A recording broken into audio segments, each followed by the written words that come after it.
Thank you very much indeed. Thank you very much for the invitation. I very much appreciate it and hope that I'm able to make some small contribution. I have to confess that that's a rather old CV and it's now quite a lot longer than 25 years, but I shall pass lightly on. I was asked to talk about preparing for accountability and about key actors, tools, the one-stop shop and managing risk. I want to take a step back. I should just say my slides are actually in the pack, so if you don't want to stay for the presentation, you've got the slides, feel free, you know. This is obviously why people don't put their slides in the hope people will stay. I want actually to take a step back and say something more general about accountability. It is one of those terms that has become incredibly sort of fashionable. You know, it's like accountability is the new black. Everybody's wearing it. But exactly what it means is not clearly defined. And in the regulation, actually, it just sort of slithers in and out a couple of times. It's a bit like, I don't know, those of you who know your T.S. Eliot's cats, it's a bit like Macavity the mystery cat. When you reach the scene of crime, Macavity's not there. And so, although we've all got various lists of things that we say are accountability requirements, they're never quite the same from person to person.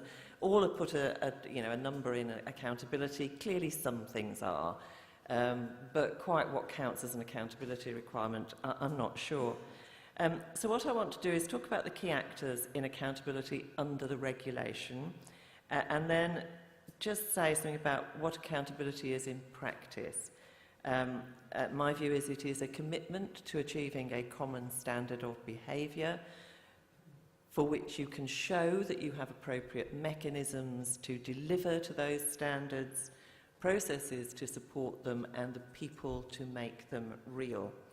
And then I want to look particularly at accountability requirements on controllers and processors. But basically my starting point is that accountability is not and should not be limited to controllers and processors.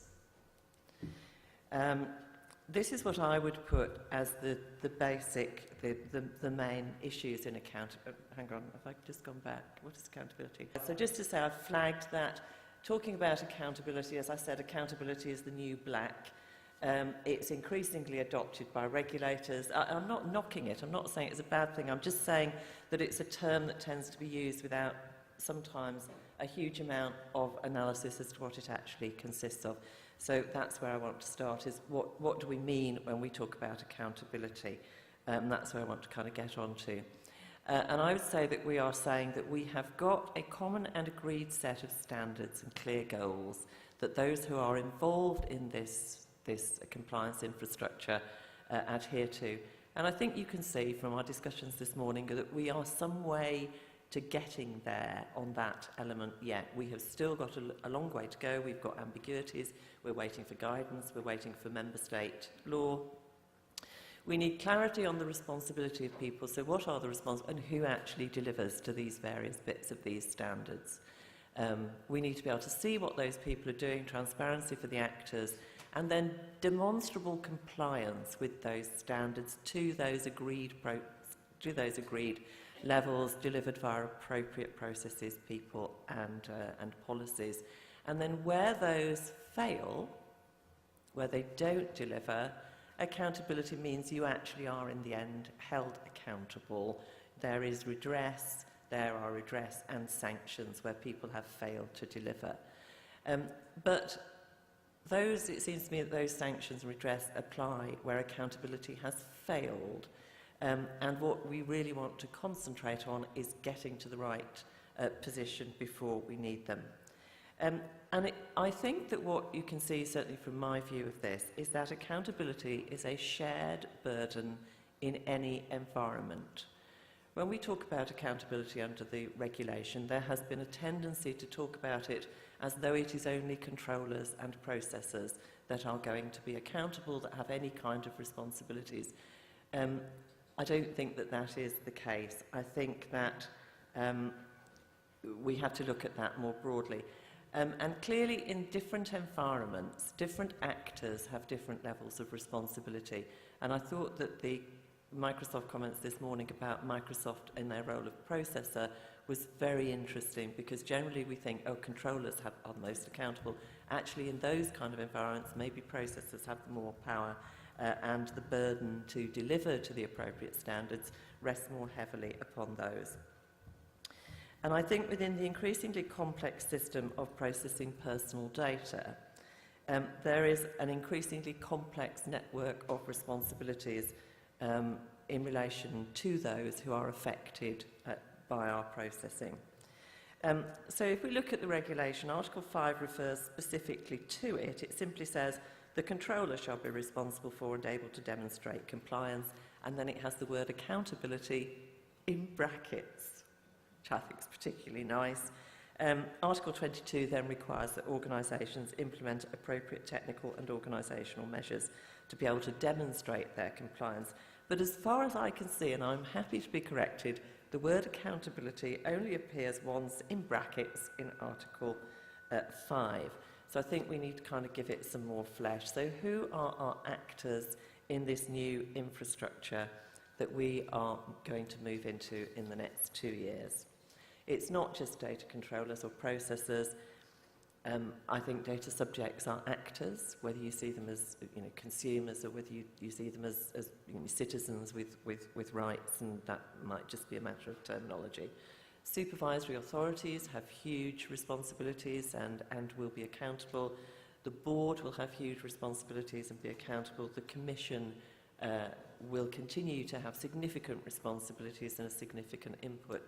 And I think the point I'd make is that all of us are responsible within this environment. All of these actors are responsible very often one to another. And when we talk about accountability, we have to talk about the behaviour of all of those parties. And what I would liken accountability to is the sort of creation of an infrastructure. If you are going to have a working city, your roads and your street lights and the rest of, and your public transport and your sewers all have to work more or less together. They all have to, you can't constantly be digging up your roads in order to repair your sewers, because then your roads wouldn't work, and all those kinds of things. And I think that what we need to move to is a kind of infrastructure of compliance and accountability. So what I've done very quickly, and I just want to make this broad point: who is accountable to whom? And I've actually tried to sort of set out. Now, you may well disagree with this. You may well say, well, I don't think they're accountable, so I don't think they're accountable to them. But I do think thinking about, to whom have we got responsibilities? To whom have the different actors got responsibilities? To whom are they answerable? Clearly controllers, I'm only going to go through a couple of these. Clearly controllers are responsible to data subjects. They are accountable primarily to data subjects for achieving compliance that delivers the rights of individuals. And that seems to me the primary accountability, not to regulators.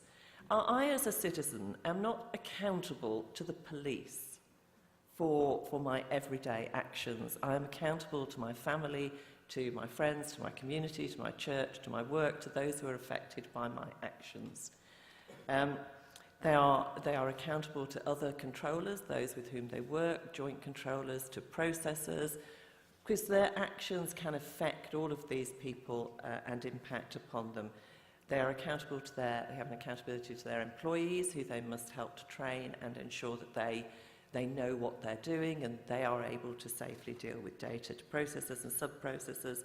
And right at the bottom I've put regulators, because I'm trying to sort of stress, I suppose, here is this is not some binary relationship between controllers and processors on one hand and regulators on the other. That is not accountability. Accountability is a far broader concept, at least it is in my view. You may disagree, because because I made this up, basically. I haven't sort of taken it from anywhere, I just made it up. Data subjects, I think, have some responsibilities. I think they have some responsibilities to controllers to actually give adequate information, if they give accurate information. And I want to say something about sort of data subjects in a second, but I'll just say that as employees, well, I won't dwell on this. I'll just go through the next couple. Supervisory authorities. Are supervisory authorities accountable creatures in this new environment? I had this dream that occasionally somebody might nod as I said that, but I'll pass on. Is the European Data Protection Board accountable to anybody in this new environment? Go on, nod, it'll make me feel better. Or at least think about nodding, and I'll take it as a kind of sign.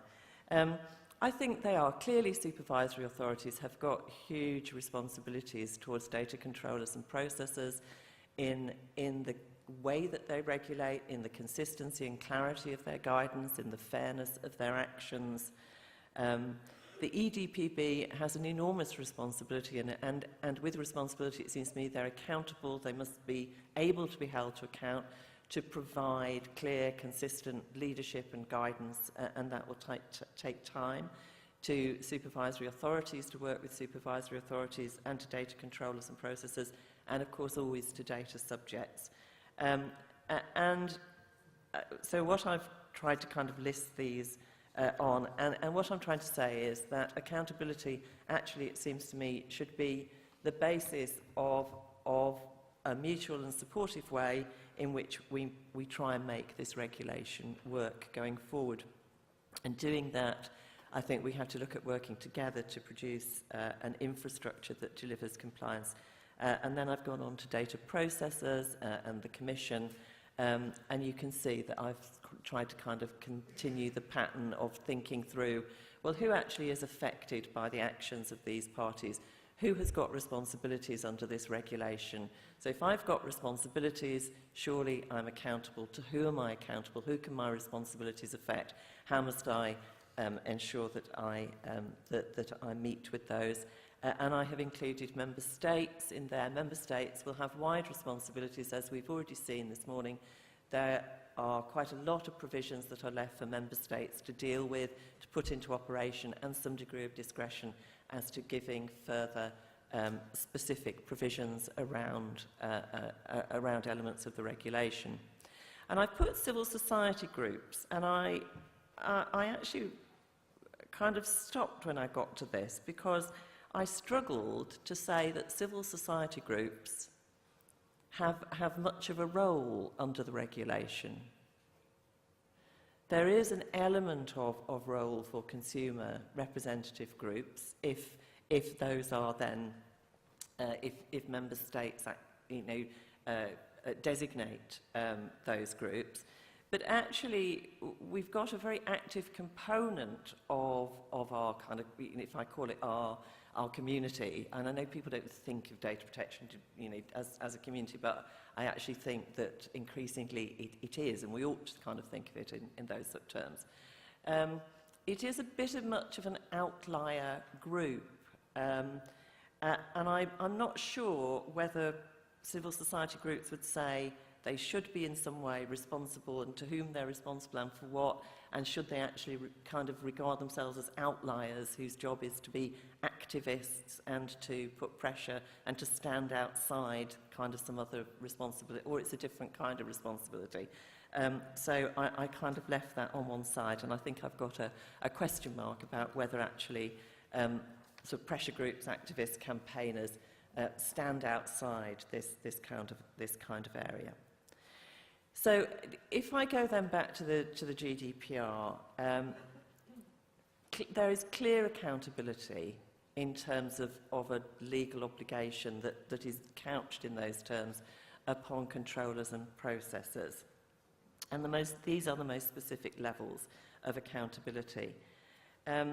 But as we look through the regulation, and so I've said, I've set out here, if you go through the regulation and you look for provisions that say this party is responsible for delivering these things, and clearly, therefore, they can affect others. The two that are missing, as I said, civil society groups, consumer groups, really don't have much of a kind of role under the regulation. But the other group that has very little in terms of a kind of responsible role actually are data subjects. And can I just say, I'm still kind of thinking through this. I was asked to talk about accountability, and when I kind of came to look at all the stuff that seems to be written, a lot of which tends to be US-based and is kind of seen, I felt was a little bit us and them. I thought, well, no, you know, let's look at this and try and look at it in a slightly different way. It does seem to me that there is something to think about there. I think we have singularly failed so far, and I include, well, probably we includes people of my age, and you are all a lot younger, really to engage our data subjects. Even over the last 30 years since we've had data protection, we haven't really done it in a successful way. We haven't engendered in people a sense of responsibility about the accuracy of their data, about how they deal with security. And I mean, I hold my hand up here. I have got 2 grown-up children. My daughter was the first data protection baby, as it were, in the UK. I was the first person to take maternity leave from the regulator's office, and she's now grown up. She's an area manager for Aldi. I have not managed to inculcate in her a real sense of responsibility for guarding her own privacy, looking at when she hands data over. She's probably a bit better than some other people because she knows I'd go on at her so much. But we've kind of got this digital generation, and we haven't managed to inculcate, I feel, in them a strong sense of ownership, of being taking some responsibility for their role in their privacy. Now, I'm not suggesting for a second that individuals can go and take on Google or take on Facebook or take on Microsoft, but I do think it points to something that we really need to move into as we move into the new world of the regulation.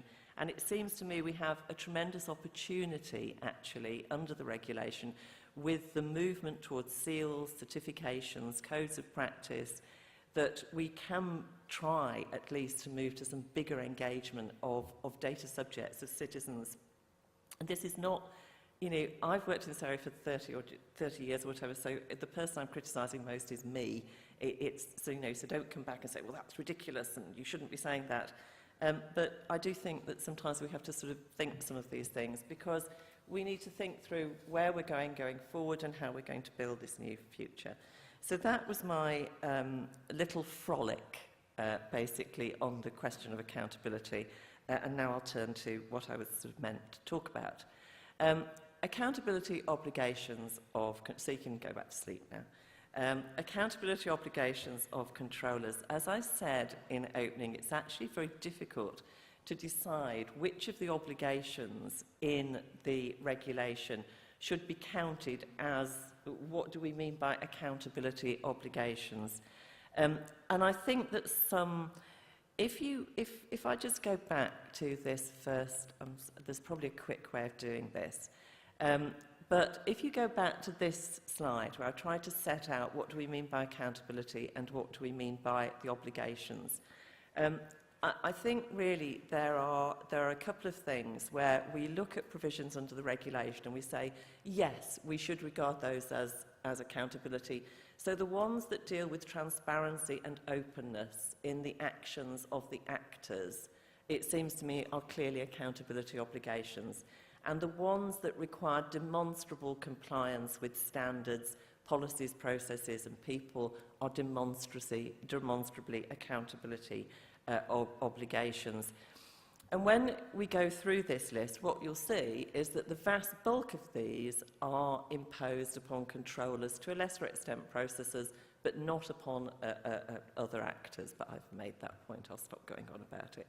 So measures for compliance definitely fall into the policies and processes and procedures. Design and default, I think, falls into the policies, processes and procedures.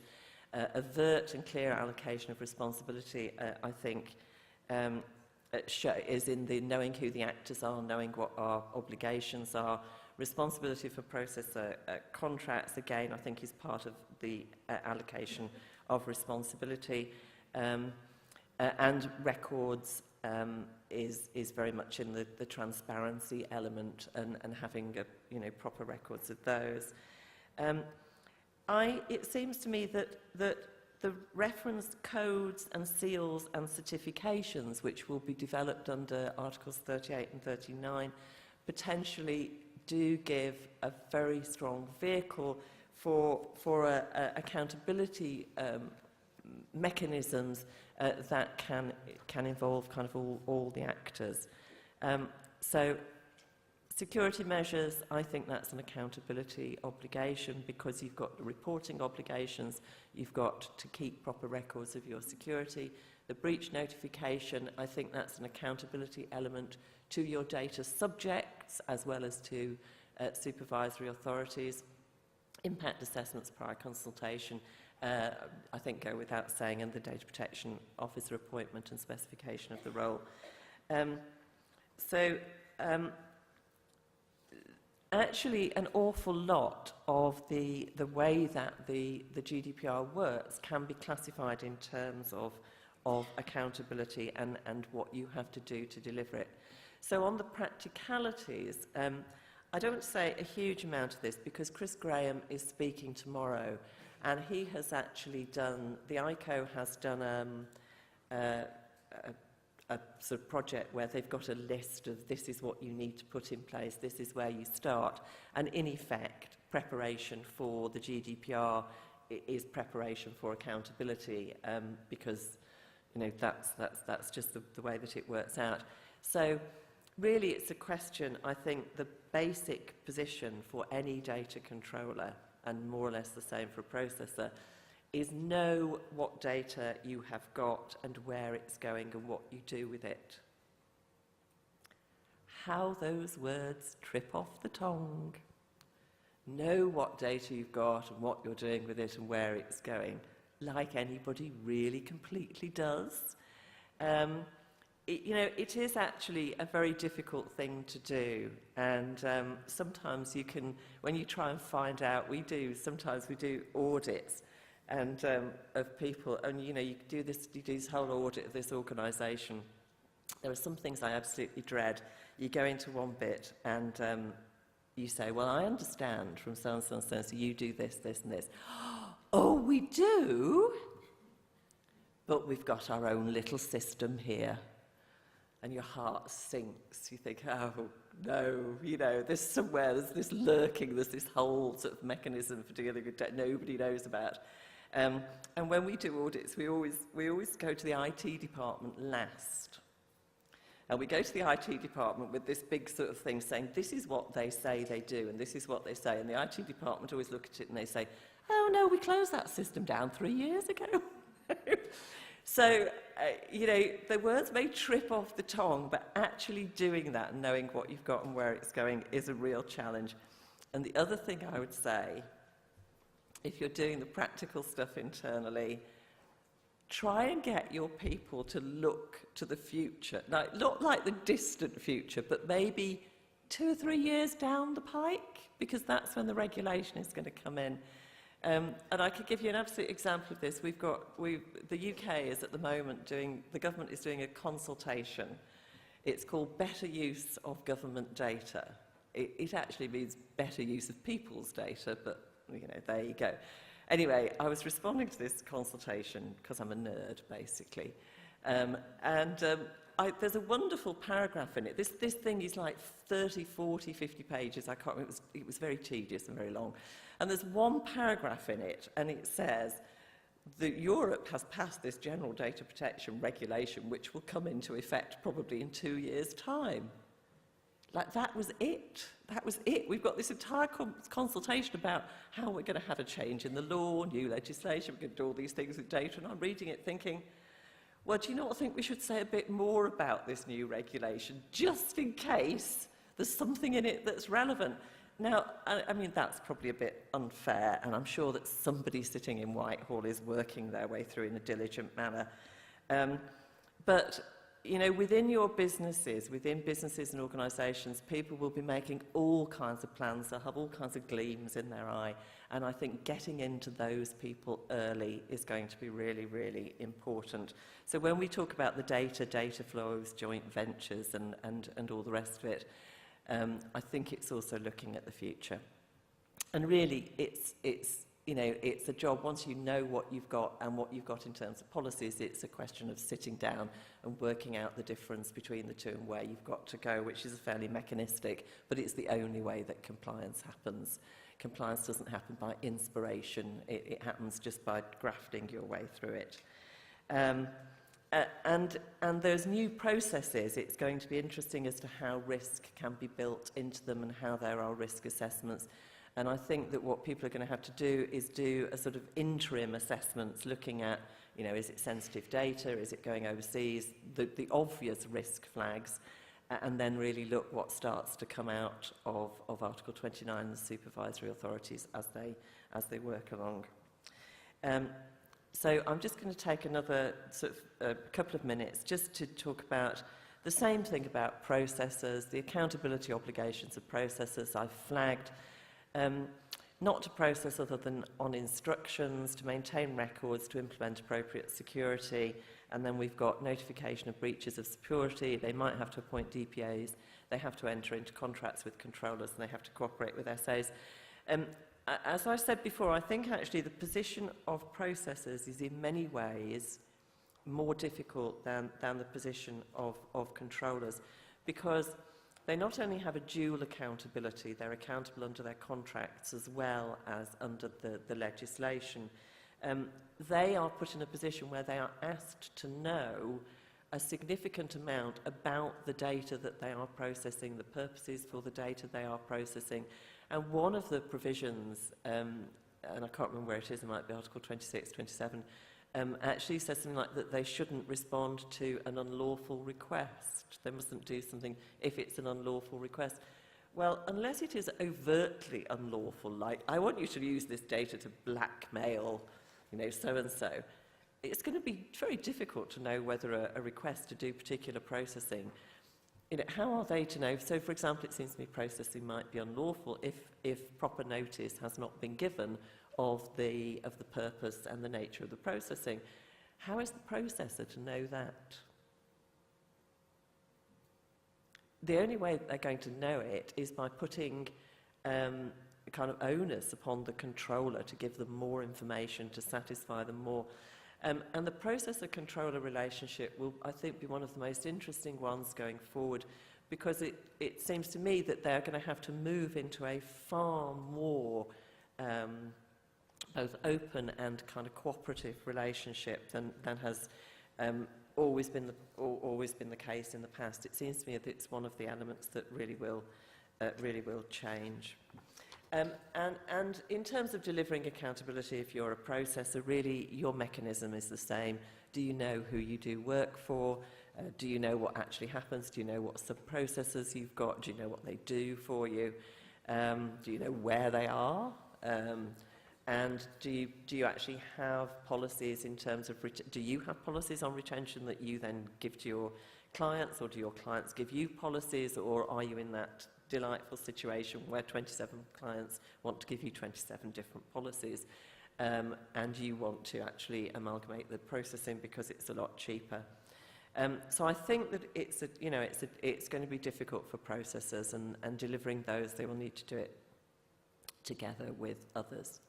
So I just want to sum up here about features of the accountability requirements. I would have said that it's extremely welcome, the development of an overt commitment in this law to say we will share an understanding of the standards, we'll know where we're going, we'll know who's doing what, we're going to work on this together, we're going to have transparent policies, and we will have appropriate remedies and redress, and we will deliver to this.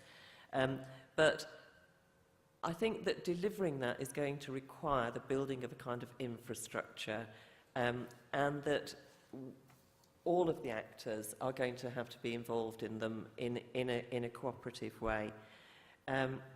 So what do we need? I think an understanding that everyone has a role and an element of respect between the actors developed upon shared understanding, shared commitments and building practical compliance programs. I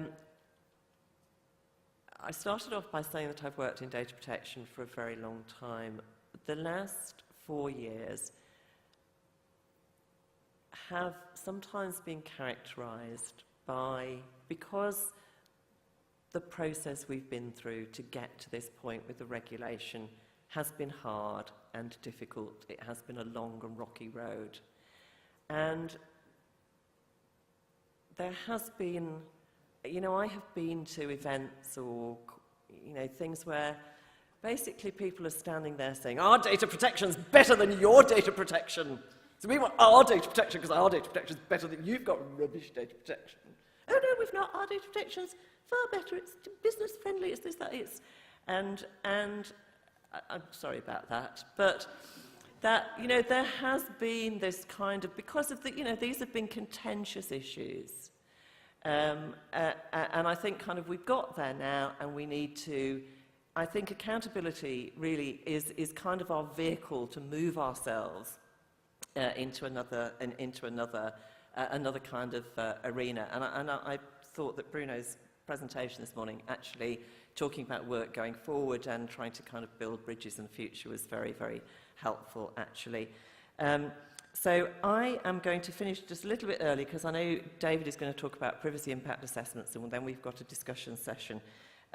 So I kind of wanted to end with this by saying that I am, I suppose, saying that accountability is a model we should be building, and I would like to put it in a broader context, an approach that I think has something in common with some of the sort of comments coming out of the European Data Protection Supervisor, who was looking at the question of digital ethics and putting sort of privacy itself and our IT into a broader framework. And I suppose that's really where I'd like to end. Just to say, this is from the EDPS's opinion on towards a new digital ethics. The reform of the regulatory framework will be a good step forward, but we face deeper questions about trends in data-driven society on dignity, individual freedom, the functioning of democracy.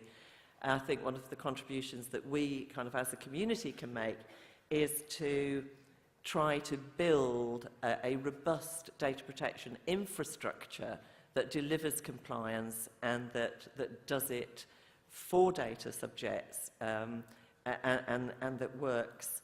And that, I think, is where accountability actually ought to be taking us, accountability to each other and to those who are most affected.